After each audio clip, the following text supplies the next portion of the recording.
What's up, y'all? Welcome to the Sam the Beard Guy channel. So today I want to talk about some of the pianos that I've been using in kind of the worship CCM space. This is really more my live rig.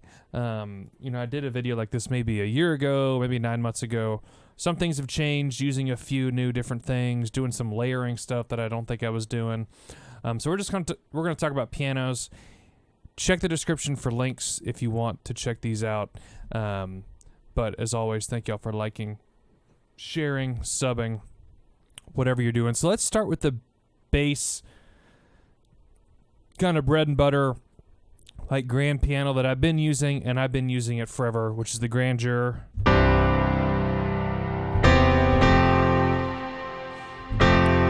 The big difference now is I'm layering a Rhodes in there.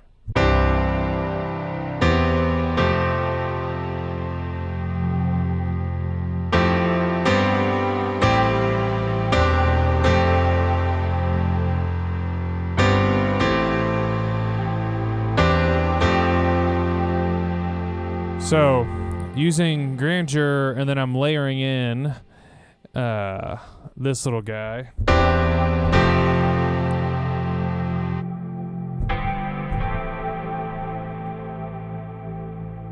Which just adds a little bit of like shimmery, literally shimmery, suitcasey type stuff to the sound. And the one thing that Rhodes does really well is it just adds like really thick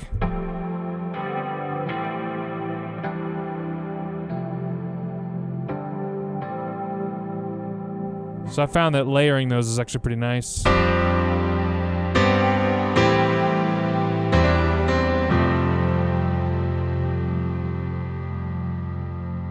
So that is that. One thing that I am doing now that I don't think I was doing last time I recorded the video is I am really messing with this velocity input stuff.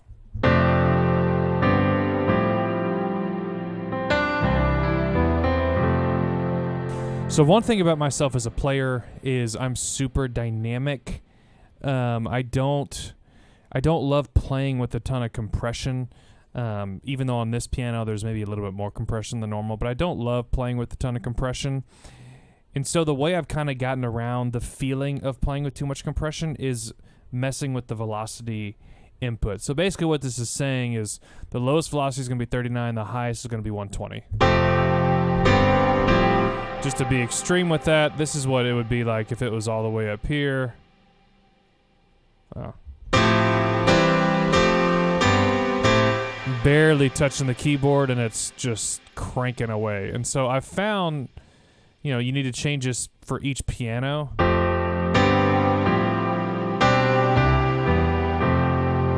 I found that that's super helpful, is just messing with this. And you'll kind of see that as we go through different pianos. Plugins.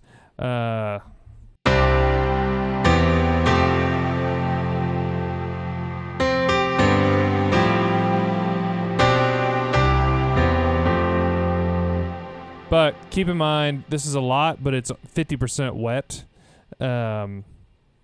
instead of 100%, and then this is kind of the 100% wet signal.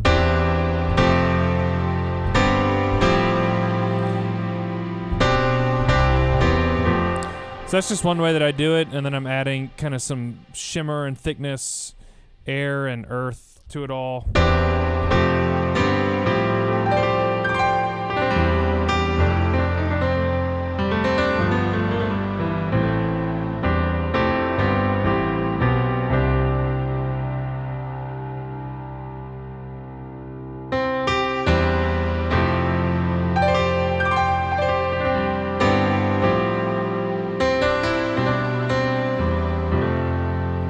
Just kind of the EQ settings that I like for this one.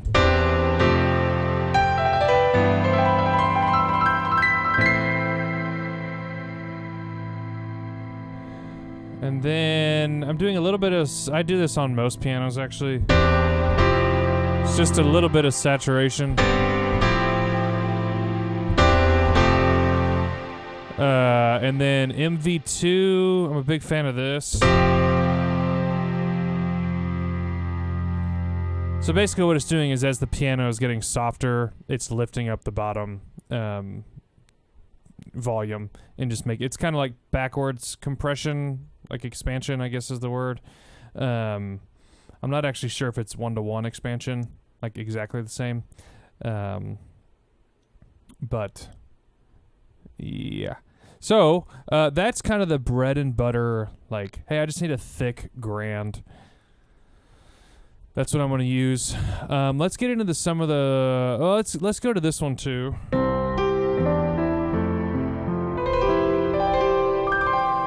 So this is kind of a go-to for me in a lot of kind of mellow situations.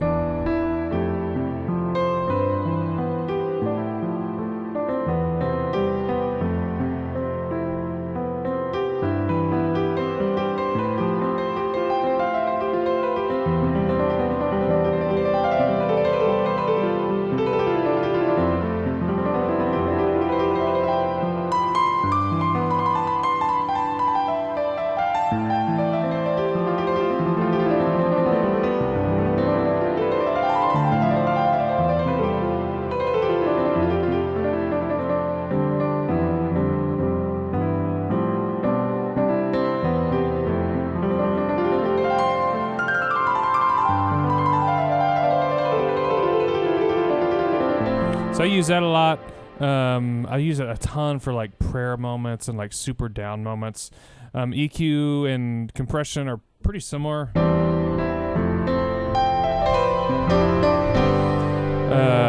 The compression's gentler on this one just because it's typically used in mellow moments. And then we go, to this velocity input.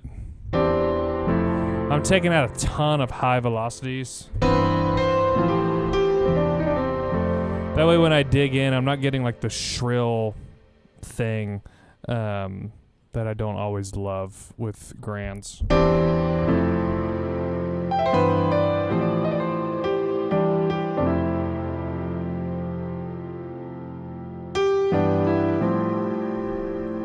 Usually I have to take out some bottom end with the gentleman,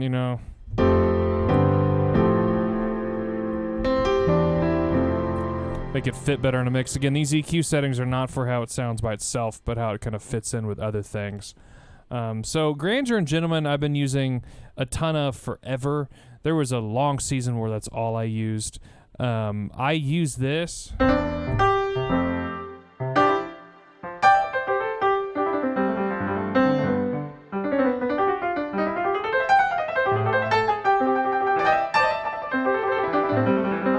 Kind of use this guy, the Art Vista, for a lot of kind of, I don't want to say uprighty, but hymn stuff that feels like it needs an upright. So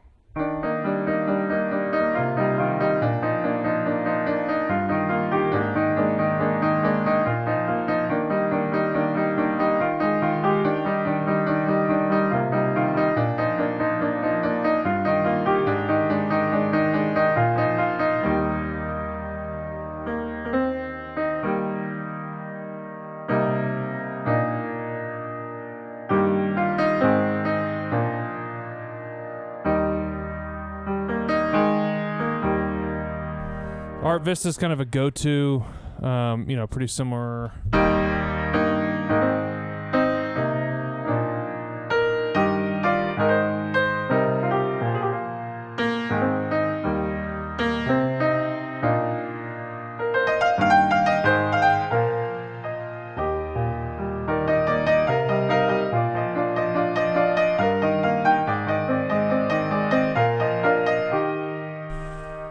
Use that a ton. I use this a ton with when I travel with Shane and Shane. I use a ton of Art Vista.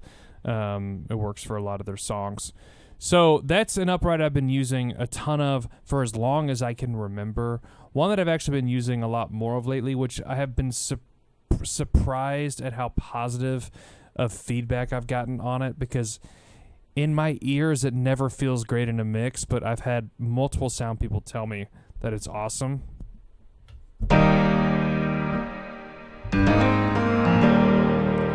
It's this wing tack upright, which I've used a ton in like studio work, where it's like, that type of stuff or whatever. But I've never like just straight up used it a ton in a worship setting, other than like a few niche moments.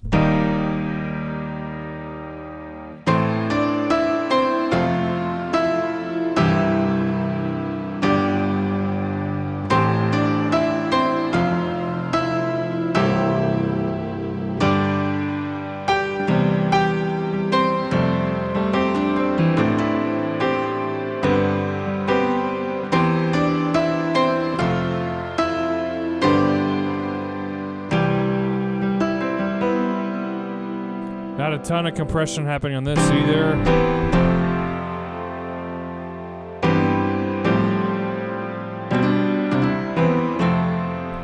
Again, just to fit into a mix, I'm taking out some low mids. A little bit of MV2 happening, but I've been surprised at how much people have liked this.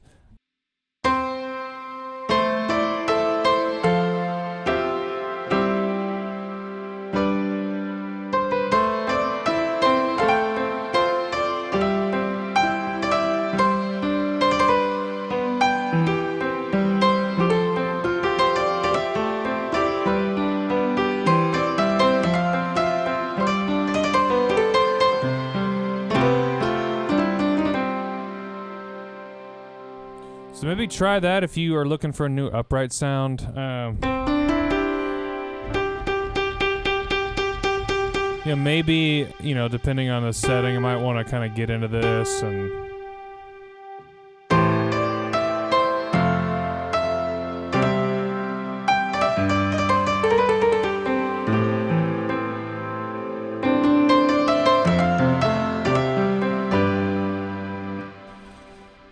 So that's the wing tack. The reverb is a little unnecessary at this point, but that was what I needed in the moment. So next I want to get into one that I've been really, really enjoying, which is some of these layered pianos. So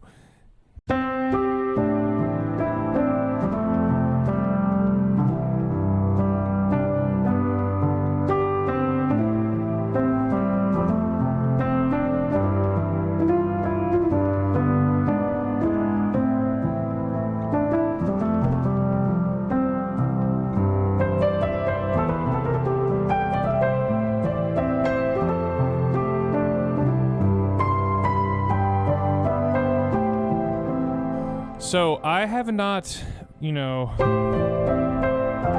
spent a ton of time layering pianos. I'll do like piano and Rhodes. And honestly, like conceptually, for the longest time, I was anti-layering pianos. Mainly because I thought we're trying to make the instrument something that it's not. Like, hey, this is a piano, like, own it. But I was just kind of a lazy way of thinking it. I mean, I still do kind of think that, of like, there's a lot of me that wishes that worship sets were just a grand piano, no pads, just a Steinway in a nice room. Like, that to me is, if I could pick one way to do a worship set, it would be that. And I guess the polar opposite of that is layering pianos with pads and reverb and shimmer. So I'm trying to be more open-minded to layering pianos. I see a lot of the top guys doing it. And so, one of my favorite piano companies is Fracture Sounds. And so I've been experimenting layering their stuff together.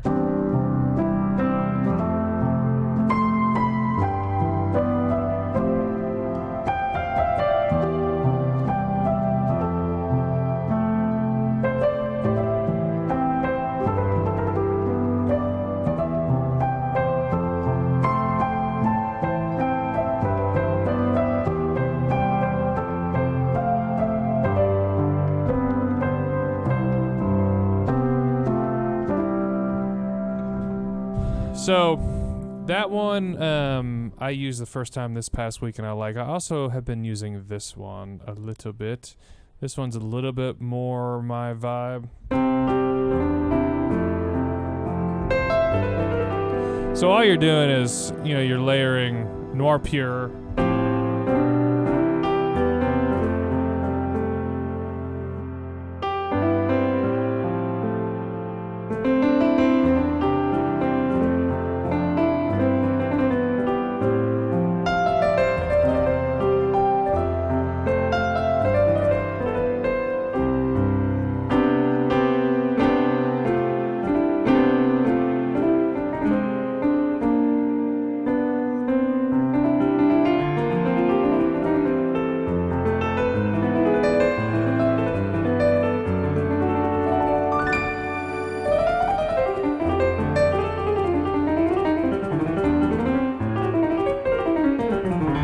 So again, I mean, it's fuller, right? That's what you're getting when you do that.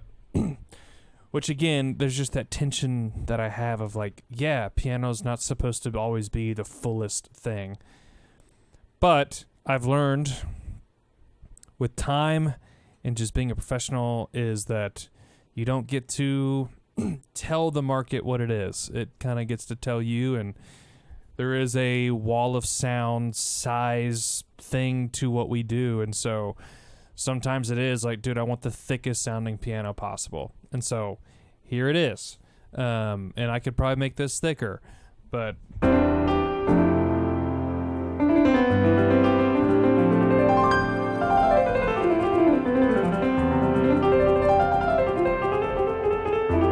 I do like this one as more of a utility versus the other one, which is this Woodchester Spotlight piano layer. This feels more to me, this one feels a little more niche, but I could see myself using this.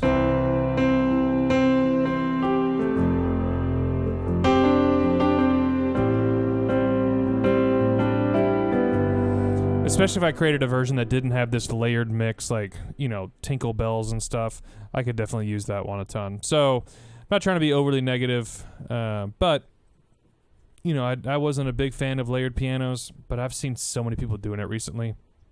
I'm like, dude, I got to keep up with these kids, And then here's the pure felt mechanical. I don't know why I call it. Oh, I do know why I call it that, because I have the felt turned on.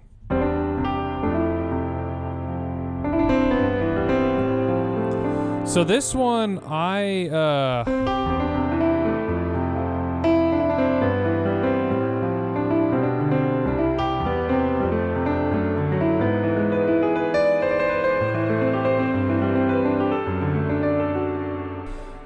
So for the longest time, you probably wouldn't have caught me using Noir Pure for down moments in sets. It was more of a grand piano go-to. I was having issues with the Gentleman a few months ago. It just didn't like streaming off of a disc, and it was being glitchy, and I had a few dropouts in places I didn't really want them.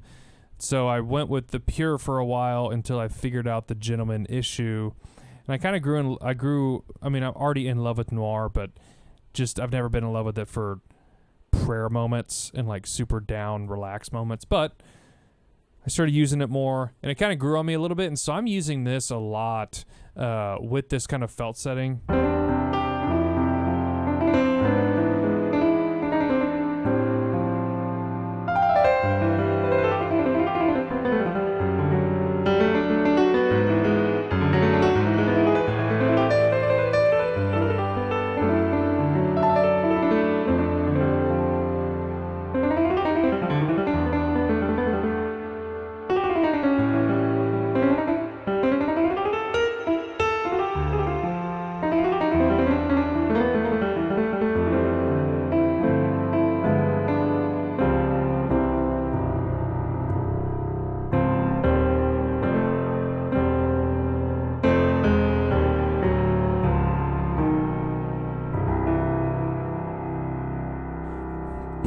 So it's got some size to it, and honestly, I could probably use this Noir Woodchester for the same thing.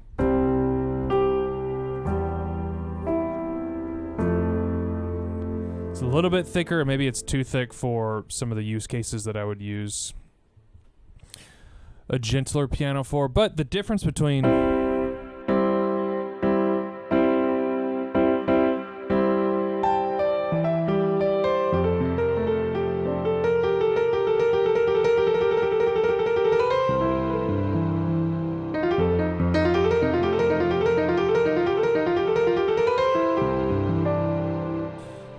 So those are slightly different, but yeah, I mean, with those 6, 7, pianos, I'm getting a lot of use, kind of hitting all of the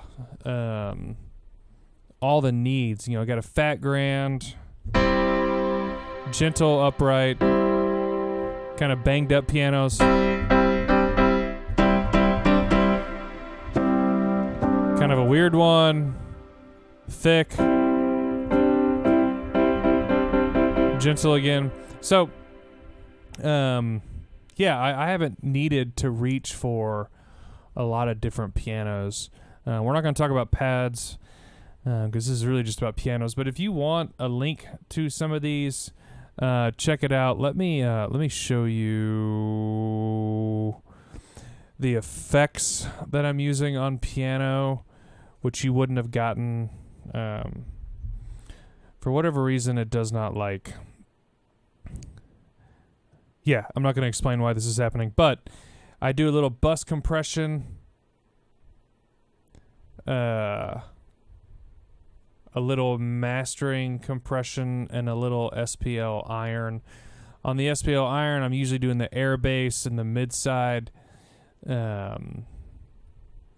just because mastering is cool. But this just kind of helps tighten up the signal a little bit. I do it on pads too, different settings, but I've always loved these three kind of in tandem. I'm actually going to swap this out soon. I should be using just the mastering one, but I've been using the wrong one for years, which, happens. So that is kind of the keys that I use for Worship World. Check out the links below if you want to check out any of these pianos. But as always, thanks for watching, and I'll see y'all later.